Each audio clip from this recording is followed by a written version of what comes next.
So, hi guys! Welcome back to my YouTube channel. So, for today's video, gagawa tayo ng reaction video dito sa isa pa natin inabangan.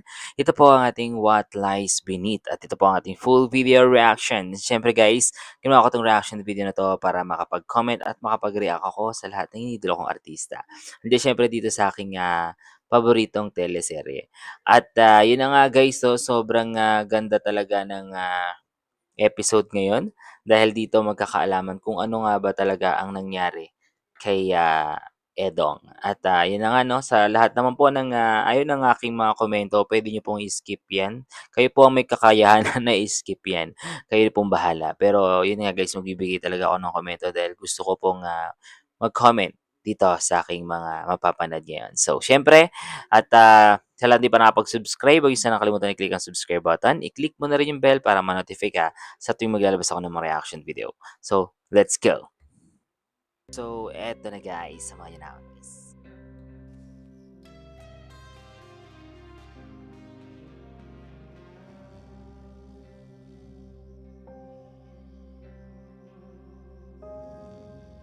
Grabe yung hilik ka. Lumilik yung asawa niya eh. No? Ay, hindi. Galing nga pala kasi sila sa birthday yan. Guys.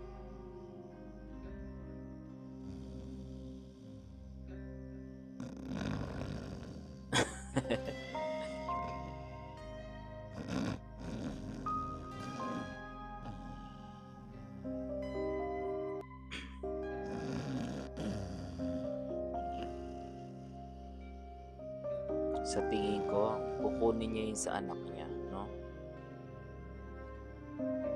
Yung na-discover ng anak niya. Sabi ko na eh.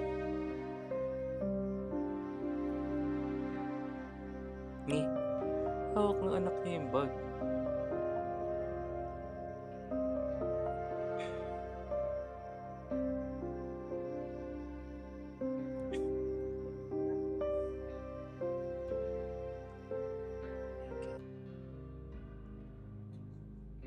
Sabi ko na nga guys eh, talagang napansin ng mama niya na si si Beth, na itong anak niya is merong isang natuklasan which is yung yung salitang bana. 'Di ba? Doon sa kwarto nung kaibigan niya, no, na pinag-uusapan ng dalawa. Malakas kutob ko talaga yung anak niya makakatuklas nito eh.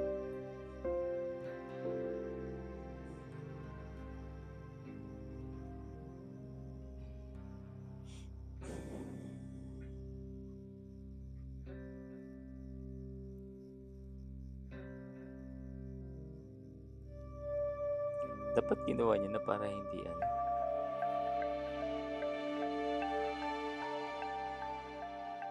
Nay? Ay, nananaginip lang. Akala ko nagising eh.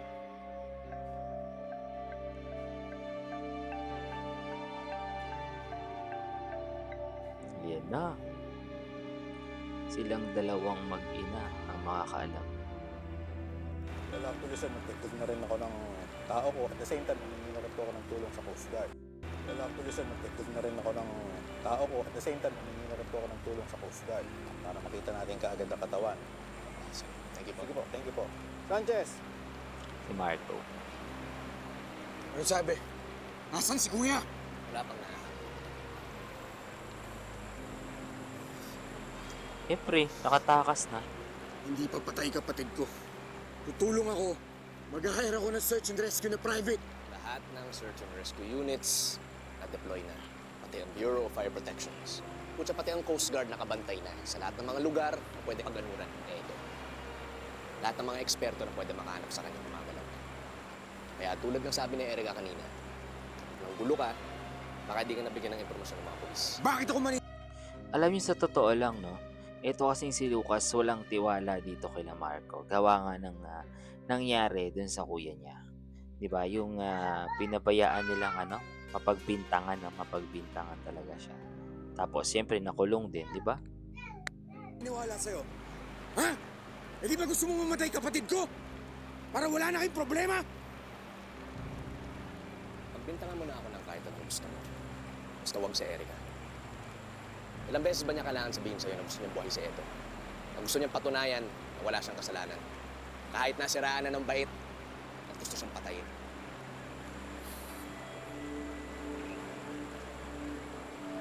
Pag sinabi ni Erica, gagawin niya.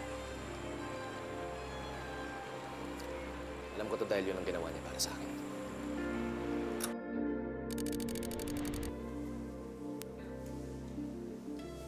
Kwento ni Marco kung bakit lagi niyang kasama si Erica. Nice. May kwento pala ang dalawa.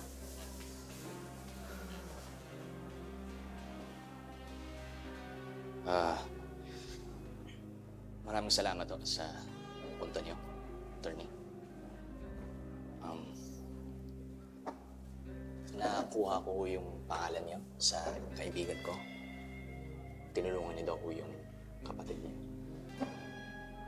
Kaya kahit hindi ako sigurado kung mapapansin mo yung kaso ko, So, ang ano pala nila, ang kumbaga ang kwento nilang dalawa, si Marco ay isang bilanggo no na syempre bilanggo niya siya. Tapos si Erica, hindi niya talaga kilala. Kumbaga kaya lang niya nakilala si Erica dahil sa isang kaibigan na, siguro napalaya ni ano or napaano ng kaso, natulungan ni Erica na masolve yung kaso, no?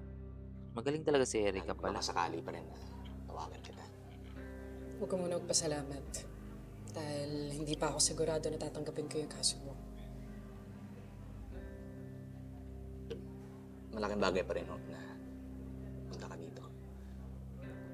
Tumutulong daw ko kayo sa mga walang-wala, mga hindi pinapaniwalaan. Gusto ko lang naman marinig mo yung kwento ko. Inakusahan ka ng ex mo. Nirape mo daw siya. Punersa si Stacy ng tatay niya. Vice mayor sa amin yung dati. Mayaman, maraming koneksyon. Ayaw niya sa akin para sa anak niya. Hindi ko alam kung paano umabot sa ganito, attorney. Pero hindi ako siya rinip. Bagong buhay na ako para sa kanya. Umalis na ako sa gang, binitawan ko na lahat Okay. para mapatunayan ko sa kanya at sa tatay niya na mahal ko siya at para sa akin lang siya. Ako ang karapat-dapat sa kanya. Buntis siya.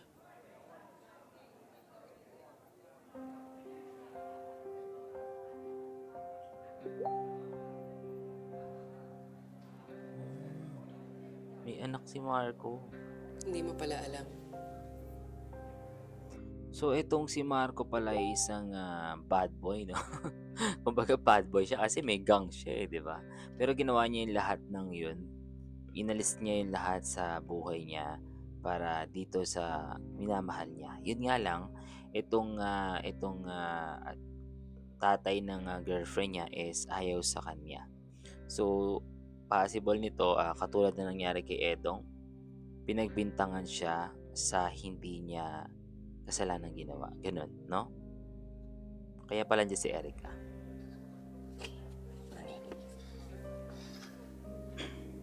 Kailangan niyo akong tulungan. Hindi pwedeng lumaki ang anak ko na wala siyang tatay. Tulungan niyo akong patunayan na wala akong kasalanan dito. Nakikiusap ako.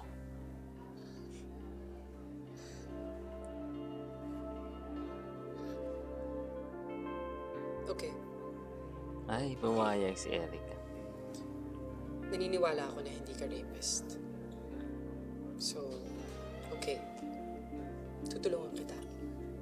Naniniwala ka talaga sa akin. Malakas ang kutob ko sa mga ganitong bagay. At bihira ako magkamali. Pero kung sakali na mali ako at napatunayan kong nagsisinungaling ka, sisiguraduhin kong mabubulong ka dito. Nakakaintindihan ko tayo.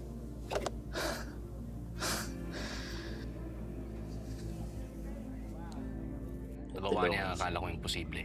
Ayun pala. Inatras ang kaso sa akin. Nakalaya ako. Pero di ko na inabutan ng mag-ina ko. Umalis daw si Stacy papuntang Amerika para doon mga anak. Pero di yun ang nangyari. Pinatay mo ang magina ko! Huh? Hoy! Tama na yan! Siga ka. Ay! Hoy! Tingin na! Yun lang yung naging problema. Natulungan siya ni Erica. Yun nga lang, iskandalo siya dun sa bahay ng tatay ng girlfriend niya. At parang may nangyari yatang masama dun sa mag-ina niya, no? Kaya eto ganito yung galit ni Marco. So ito yung kwento niya, guys. Dito mukhang dumating si Erica. Lumabas ka dyan! Sir! Tama na yan! Hoy! Tama na! Tama na! Tama na! Tama na! Tama na! Kano bahala sa kanya? Pag bumalik pa dito yan, ha? Padaanan po namin sa pulisyan! Ah, ganon? Tama na! Sigurado ka dyan? Tama na! Ha? Tama na! Nakatikim eh. Ay, nako, Marco. Kasi naman pala itong attorney. Kakalabas mo lang ng kulungan. Gusto mo na yata bumalik. Sayang naman tinulong ko sa'yo.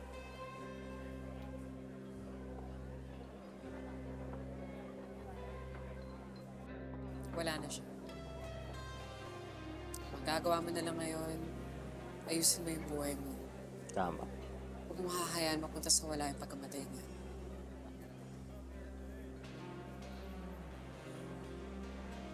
Walang kataling ba ng ganito? Danas na danas ni ni Isang Eric. kaibigan.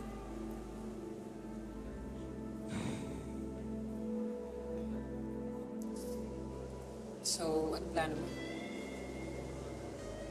Kung interesado ka, may trabaho ka na sa... Okay. Kaya naging magkasama sila.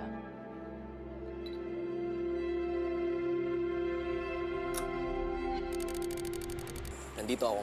So, ayun yung pagpapatunay ni Marco na itong si Erica ay desidido na patunayan na yung kapatid ni Lucas na si Edong ay wala talagang kasalanan. Pero medyo mahirap kasi yung case niya, no? Sobrang tagal na rin kasi. Kaya natatagalan din si Erica na mapag-aralan yun at ma-open ulit, no?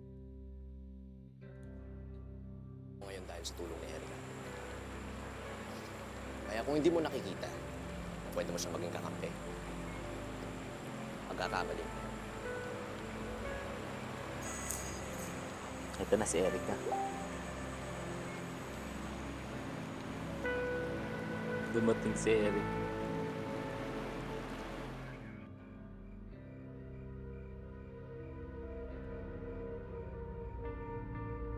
Ayan na. Mukhang matutuklasan na ni Beth. Pero ang mali lang ni Beth, ba't sa labas siya nagbasa? Alam niya, delikado eh. Pero ba't dun siya nagbabasa sa labas?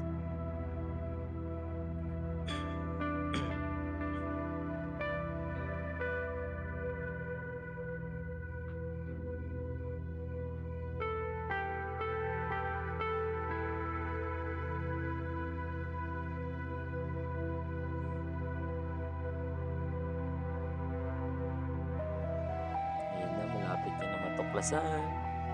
Nasaan na yung papel?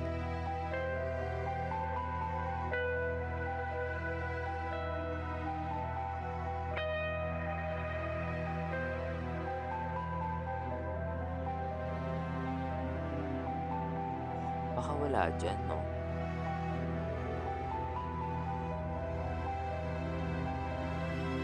Ayan na. Nakita na rin ni Beth yung nakita ng anak niya na kung saan binanggit din dati ni ni Erica. Yun yung akong bana, I love you. So ang ibig sabihin daw nun asawa, parang ganon. So ito yung sinabi kay Luisa na nakita ni Erica noon. O katibayan ulit. I love you. Pero kung may boyfriend nga, then why did she keep it a secret from us? Ang alam ko lang, dapat aalis si Luisa ng Camorao dahil sa kanya. Kaya kailangan na natin malaman yung identity niya. May jowa ka na? Secret! Lo, mukhang may idea na si si Beth.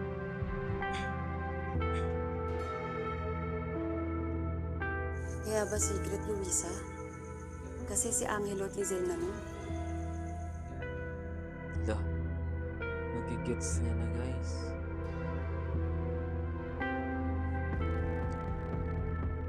Yan, picturean mo dapat.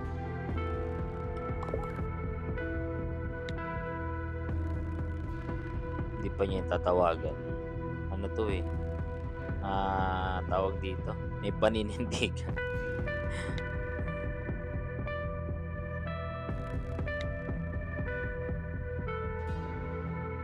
Ayan. Alam niyo, di ba? Eh, kasi naman, palibas sa mga wala kayong girlfriend nung panahon na yun, kaya hindi kayo makarelate. Yun talaga yun. Hindi na naman siya maniniwala. No? Ano talaga to eh? Ito yung nakakabana sa magkakaibigan. May sariling may sariling pananaw sa buhay. Alam niyo ito yung ito yung sa magkakaibigan, ito yung pinaka naiinis ako sa pagdedesisyon. Kasi alam mo yon yung parang makasarili lang siya. Kung ano yung gusto niya, yun yung dapat sundin ng magkakaibigan.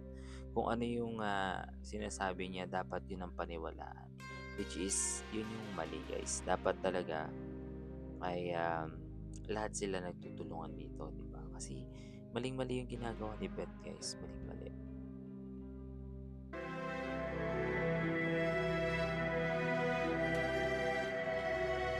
Di ba? Imbis na i-report niya, wala siyang ginawa. Hindi ko rin kung inisip niya ba na baka masira yung relasyon ng kaibigan niya, di ba? Pero dapat kung meron siya nagpuplasan, sabihin niya para ma-resolve. Kasi buhay din naman ng ng anak niya o ng pamilya niya nakalaya.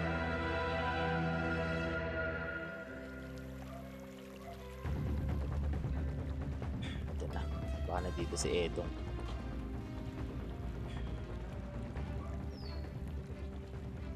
Tuloy-tuloy pa rin ang paghahanap sa nawawalang Nawala preso si na Edong. sa Edmundo Santiago.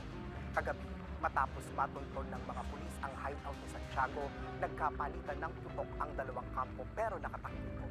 Hindi Dito naman sa Mindoro, nagkapalitan. siya natagpuan ng mga otoridad kung saan siya inabaril at nahulog sa rumaragasang tubig. Wala pa rin official report kung buhay pa o nasawi sa Santiago, kaya patuloy pa rin ang recovery operation para dito. Back to you, Lord. Maraming salamat, Mara, at yan po ang latest sa paghahanap kay Edmundo Santiago. Guys, nag-ano lang ako sa news nila, no? Paano naging nagkapalitan ng putok ng baril? Wala namang baril si Edong. At saka hindi talaga siya nakipagpalitan ng putok. Talagang ginagawa-gawa na lang nila to para si Edong ay talagang madiin nila. Para madiin talaga nila si Edong. Kasi syempre, 'di ba? Gusto nila talagang makulong si Edong or mamatay kasi bawal magsalita si Edong Para sa susunod na balita, pinaghahanap pa rin ng mga otoridad ang mga nawawalang beauty queens o Los Buconeras. 3 buwan na ang nakalipas simula nung i-report ng pamilya ni LG Crisostomo, dating finalist ang kanyang pagkawala. Kasabay nito, siyang mga beauty queens ang sunod-sunod na nabalitang nawawala rin. Napansin na kanilang kaso dahil pawang konektado sa isa't isa ang mga nawawalang beauty queens.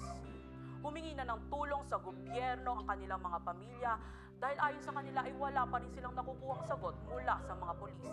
Ilan sa mga tinitignang dahilan ng kanilang pagkawala ay sex trafficking, drug cartel at serial killing. Mas lalo yan dinidiin si Edong. I'm Attorney Melendez. I'm the legal representative of Lucas Santiago. Kapatid siya ng subject ng ongoing manhunt ninyo. We're submitting a formal letter requesting updates and access to available findings sa search ninyo kay Edmundo Santiago.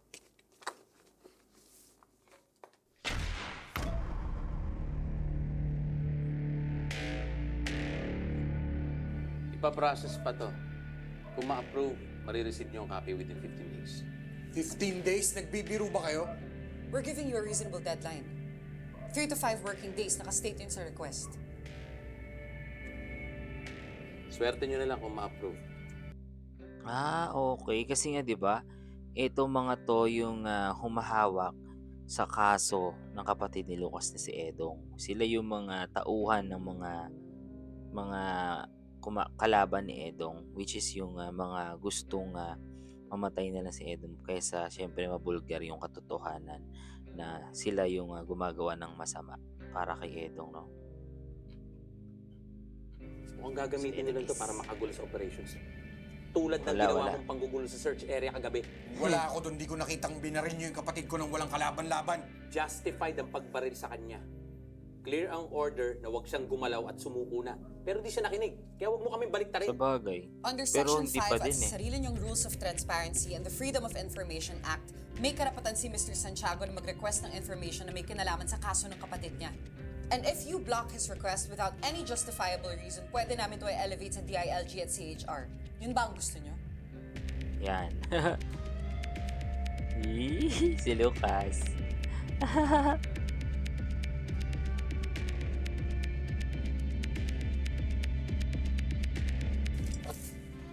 Magkakalala ba ng si Luisa at saka si Angelo? Si Luisa? Bukod sa... Ay, gumagawa sila ng pabango. Wala na. Bakit? Wala lang. Naisip ko lang bigla kagabi. Parang hindi pala lahat talaga nakilala si Luisa, no? Eh,